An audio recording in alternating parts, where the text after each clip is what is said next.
नमस्कार दोस्तों। बहुत सारे लोग का एक सवाल होता है कि मेरी आंख पहले तो ठीक थी, अब मेरी एक आंख छोटी लगने लगी है। ऐसा लगता है कि मेरी आंख अंदर की तरफ धंस रही है, या फिर वो आंख की जो पलक है वो नीचे की तरफ गिर गई है, या मेरी एक दूसरी आंख है वो थोड़ी सी बड़ी हो गई है, ये वाली आंख छोटी हो गई है। पहले ऐसा नहीं था बट अब हो गया है। कुछ एक चोट लगी थी, या मेरी आंख का कोई ऑपरेशन हुआ था, या मेरी आंख में कोई इन्फेक्शन हुआ था, मेरी आंख लाल पड़ी थी, डॉक्टर ने कोई दवाई दी थी। या कभी कभार ऐसा भी होता है कि कुछ नहीं हुआ था लेकिन फिर भी मेरी एक आंख छोटी हो गई है। ये एक ऐसी समस्या है, ये एक ऐसा सवाल है जो लगभग इस बारे में लोग कोई ना कोई सवाल मुझसे जरूर रोज पूछते हैं।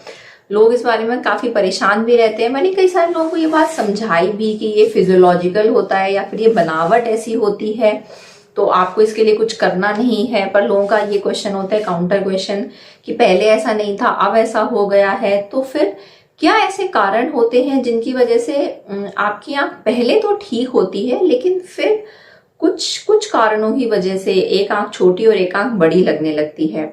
ये एक बहुत देखने में तो लोगों को समस्या नहीं होती, दिखता उन्हें साफ है, लेकिन जब भी वो बाहर जाते हैं तो लोग उन्हें टोकते हैं, तुम्हारी आंख में क्या हो गया है, तुम काने हो गए हो क्या, आंख छोटी हो गई, आंख अंदर धंस रही है, कुछ करते क्यों नहीं हो। इस टाइप के बहुत ज्यादा ना सोसाइटी में लोग टोकते हैं उनको, तो इस वजह से ना लोग परेशान हो जाते हैं, वो सोशल स्टिग्मा हो जाता है, फिर लोग बाहर निकलने में थोड़ा सा अवॉइड करते हैं।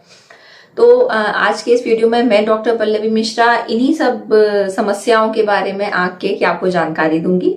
पूरी जानकारी के लिए मेरे इस वीडियो को एंड तक जरूर देखिएगा, और अगर मेरा वीडियो आपको पसंद आता है तो मेरे चैनल को सब्सक्राइब करिएगा और मेरे इस वीडियो को बाकी लोगों के साथ में शेयर करिएगा। तो चलिए बिना समय गंवाए शुरू करते हैं आज का ये वीडियो। तो सबसे पहले मैं तो वो कारण दोहराना चाहूंगी जिसकी वजह से नेचुरली आपकी आंख छोटी बड़ी लगती है, और वो सबसे पहला कारण होता है आपकी जेनेटिक्स। कई सारे केसेस में आपने ऐसा देखा होगा कि आज ही मेरे पास ओपीडी में एक बेटा आया जिसकी आंख का पर्दा उखड़ा हुआ था, तो वो अपना ऑपरेशन करवा चुका था। वो अपनी मदर को लेकर आया था जिसकी आंख की रोशनी एकदम से गिर गई थी, और अब उसकी मदर का पर्दा अपनी जगह से हट गया था या अपनी जगह से उखड़ गया था, उसके आंख में रेटिना डिटैच हो गई थी। तो आप यकीन नहीं मानेंगे कि कितने सारे ट्रेड्स ऐसे होते हैं, कितनी सारी अच्छाइयां के लक्षण ऐसे होते हैं, और कितनी सारी बीमारियां भी ऐसी होती हैं जो हम अपने पेरेंट्स से इनहेरिट करते हैं। और ऐसा ही कुछ होता है हमारी आंख की एसिमेट्री में। अगर हमारी आंख, अगर हमारे पेरेंट्स की, हमारे फोर फादर्स में, हमारे परिवार में किसी की भी जिससे आप जेनेटिकली लिंक्ड हैं, अगर आपकी आंख में साइज में थोड़ा बहुत अंतर है, एक आंख छोटी एक आंख बड़ी है, तो इसके बहुत ज्यादा चांसेस हैं कि वो समस्या आपको भी अपनी आंख में आ सकती है। तो ये जेनेटिक कारण होता है, और कुछ जो जेनेटिक चीजें होती हैं वो जरूरी नहीं है कि आपके बर्थ के टाइम पर ही आपको पता चले या फिर कोई नोटिस करे। बहुत बार ऐसा होता है कि जब हम धीरे धीरे, शुरुआत में तो क्या होता है कि हमारी जो बॉडी होती है उसमें चीजों को फिक्स करने की टेंडेंसी या क्षमता बहुत ज्यादा होती है, लेकिन जैसे जैसे हमारी एज बढ़ती है वैसे वैसे जो हमारी शरीर की, आप जो बोलेंगे, जो कमजोरियां हैं वो बाहर निकल कर आती हैं। शुरुआत में तो हम यंग होते हैं, हम ज्यादा अगर मिर्च मसाला भी खा लें तो हम सब पचा ले जाते हैं, लेकिन जैसे जैसे हमारी एज होती है वैसे वैसे मिर्च मसाला हम नहीं खा पाते हैं, हमें खट्टी डकारें जल्दी आने लगती हैं। तो ऐसा ही कुछ हमारी आंख में भी होता है कि जो हल्की फुल्की एसिमेट्री होती है वो पहले इतनी नोटिस नहीं होती है, लेकिन समय के साथ साथ ना ये चीज बहुत ज्यादा नोटिसेबल हो जाती है। तो फर्स्ट और जो फॉरमोस्ट कारण इज जेनेटिक्स। दूसरा होता है हमारी बढ़ती हुई उम्र। जैसे जैसे हमारी उम्र बढ़ती है ना, वैसे वैसे हमारी शरीर के हर हिस्से में झुर्रियां पड़ने लगती हैं, चाहे वो हमारी खाल हो, चेहरे की खाल हो, चाहे वो हमारी हाथ हो, दोनों में एज के जो चेंजेस होते हैं ना वो दिखने लगते हैं आपके आंख पर, आपके शरीर पर। तो ऐसा ही कुछ हमारी पलकों पे भी होता है कि हमारी पलकें भी ना थोड़ा थोड़ा गिरने लगती हैं, और इसे हम लोग सेनाइल टोसिस या एपोन्यूरोटिक टोसिस बोलते हैं। अब जरूरी नहीं है कि ये जो पलकें आपकी गिर रही हैं वो दोनों, या जो नीचे की तरफ झुक रही हैं वो दोनों आंखों में बराबर झुके। हो सकता है कि कोई एक आंख की पलक ज्यादा झुक जाए, कोई एक आंख की कम झुके। तो उसमें ये होता है कि जिस आंख में पलक ज्यादा झुक जाती है वो आपको लगता है कि ये आंख मेरी छोटी हो गई है, ये आंख मेरी धंस गई है, दूसरी आंख आपको नॉर्मल लगती है। तो सेकेंड कॉज इज आपका एजिंग। तीसरा और बहुत इंपॉर्टेंट कॉज होता है कि भैया आप जिंदगी जी कैसे रहे हैं, आपकी लाइफस्टाइल क्या है, कितनी हेल्दी है, कितना समय आप बाहर धूप में बिताते हैं, कितना आपकी आंख में खुजली हो रही है, स्मोक करते हैं या नहीं करते हैं, किसी भी फॉर्म में तंबाकू लेते हैं या नहीं लेते हैं, क्योंकि ये सारी आपका स्क्रीन टाइम कितना है, ये सारी चीजें भी आपकी पलकों को नीचे की तरफ झुकाती हैं। बहुत ज्यादा स्मोकिंग होगी, आंख में अगर बहुत ज्यादा एलर्जी होगी, आंख अगर आप बहुत ज्यादा रगड़ेंगे या फिर अगर आप बहुत ज्यादा धूप में रहते हैं, तो ये सारे कॉजेज भी हमारी आंख की जो पलकें होती हैं उसको नीचे की तरफ गिराते हैं और एक आंख हमारी छोटी लगने लगती है। और भी कुछ ऐसे कारण होते हैं जो एक बहुत इंपॉर्टेंट होता है चोट लगना। चोट लगने की वजह से भी हमारी आंख की जो पलक होती है वो नीचे की तरफ गिरती है। चोट लगना कभी कभी इतना सीवियर हो सकता है कि जो हमारी आंख है, जो हमारा ये जो ग्लोब है, वो अंदर की तरफ धंस जाता है और तब हमें अपनी जो आंख जो पलक होती है वो नीचे की तरफ गिरी हुई महसूस होती है। उसके अलावा एक इन्फेक्शन होता है जिसे कि हम लोग बेल्स पैल्सी बोलते हैं। बेल्स पैल्सी के केस में भी हमारी जो एक आंख होती है वो नीचे की तरफ धंसने लगती है या फिर जो आंख होती है वो हमारी छोटी लगने लगती है।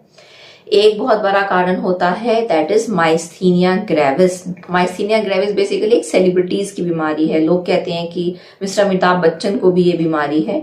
माइस्थीनिया ग्रेविस के केस में क्या होता है कि जैसे जैसे शाम होती है, जैसे जैसे आप काम से थक कर घर पर आते हैं या दिन भर आपने बहुत ज्यादा काम किया है, तो जो हमारी मसल्स होती है ना वो फिर फटीग में जाने लगती हैं। फटीग का मतलब होता है थकान में जाने लगती हैं। और ऐसे केस में क्या होता है कि सुबह तो हमारी आंख बिल्कुल बढ़िया खुली रहेगी, बिल्कुल हम चौकास बढ़िया से देखेंगे, लेकिन जैसे जैसे शाम होती है वैसे वैसे जो हमारी पलकें होती है वो नीचे की तरफ झुकने लगती हैं, हमारी आंख कुछ ऐसी होने लगती है। और जब इसमें आप थोड़ी देर रेस्ट कर लेंगे या इसमें अगर आप बर्फ लगा लेंगे तो आपकी आंख दोबारा से नॉर्मली खुलने लगती है। तो इसको हम लोग डायरनल वेरिएशन बोलते हैं। मतलब सुबह तो ठीक था, शाम को खराब हो गई, शाम को पलके नीचे गिरने लगी। और ये एक टिपिकल फीचर होता है माइस्थीनिया ग्रेविस का। इसके अलावा कुछ लोगों को ना क्रॉनिक साइनोसाइटिस रहती है, उनको हमेशा जुकाम रहता है, उन्हें ऐसा लगता है उन्हें हमेशा आंख के पीछे ना भारीपन सा महसूस होता है, उनकी नाक जो है वो हमेशा बंद रहती है, वो उनकी आवाज भी हल्की सी चेंज हो जाती है। तो जिन लोगों को क्रॉनिक का मतलब बहुत लंबे समय तक, जिन लोगों को क्रॉनिक साइनोसाइटिस रहती है उन लोगों को भी एक आंख की जो पलक होती है जिस तरफ साइनोसाइटिस ज्यादा है वो हल्की सी नीचे की तरफ झुकने लगती है। इसके अलावा एक बहुत बड़ा कारण होता है थायराइड आई डिजीज। अब थायराइड आई डिजीज में होता क्या है ना, हमारी पलक झुकती नहीं है, एक पलक उठ जाती है। तो जो एक पलक उठ जाती है तो उसकी तुलना में दूसरी पलक हमें नीचे की तरफ झुकी हुई लगती है। तो हमें ऐसा लगता है कि एक आंख हमारी छोटी बड़ी हो गई है, जबकि एक आंख नॉर्मल होती है, दूसरी आंख हमारी हल्की सी क्योंकि ज्यादा खुलती है तो वो आंख हमें थोड़ी सी बड़ी महसूस होती है। ऑल्दो वो आंख जो हमें आंख छोटी है वो नॉर्मल है और दूसरी वाली बड़ी है। तो थायराइड की बीमारी में भी, जिसे कि हम लोग ग्रेव्स डिजीज बोलते हैं, उस बीमारी में भी हमारी आंखें छोटी बड़ी महसूस होती हैं। उसके अलावा अगर हमने बोटॉक्स लगवाया है तो कभी कभी क्या होता है, बोटॉक्स जहां पर हमने लगवाया, जैसे क्या होता है ना, यहाँ पर जो उम्र के साथ में जो झुर्रियां पड़ती है ना, जो फाइन रिंकल्स आते हैं, उसमें कुछ कुछ लोग बोटॉक्स लगवाते हैं। तो अगर बोटॉक्स यहाँ से यहाँ माइग्रेट कर जाता है तो उसकी वजह से भी हमारी जो पलक होती है वो नीचे की तरफ झुक जाती है और इसकी वजह से ऐसा महसूस होता है कि हमारी आंखें एसिमेट्रिकल हो गई हैं या फिर हमारी आंखों टोसिस हो गई है। तो ये तो एक थोड़ा सा एक ब्रीफ आइडिया मैंने आपको दिया कि जो आंखें जो होती हैं वो हमारी छोटी बड़ी क्यों होती हैं। लेकिन और मैं फिर से आपको ये स्ट्रेस देना चाहूंगी कि जो मोस्ट कॉमन कॉज है वो आज भी इसका इज जेनेटिक्स, मतलब कि फिजियोलॉजिकल, मतलब कि बनावट ही ऐसी है, इसमें कुछ बहुत विशेष नहीं किया जा सकता है। तो और मैं आप लोगों से एक बात मैं कहना चाहूंगी कि अगर आपकी आंख की बनावट में थोड़ा बहुत अंतर है तो उस छोटी सी बनावट को सर्जरी के माध्यम से ठीक कराने की कोशिश नहीं करें, क्योंकि कभी कभी कुछ सर्जरीज जो होती हैं वो आपको फायदे से ज्यादा नुकसान देती हैं। तो उम्मीद है मेरी ये जानकारी आपको पसंद आई होगी। आंख की बीमारी के संबंध में अगर आपको कोई और जानकारी चाहिए हो तो आप मुझे नीचे कमेंट बॉक्स में मैसेज कर सकते हैं या फिर मेरी इस मेल आईडी पर आप मुझे मेल भी कर सकते हैं। मिलते हैं अगले वीडियो में, तब तक के लिए अपना ध्यान रखिए, अपनी आंखों का ध्यान रखिए। जय हिंद।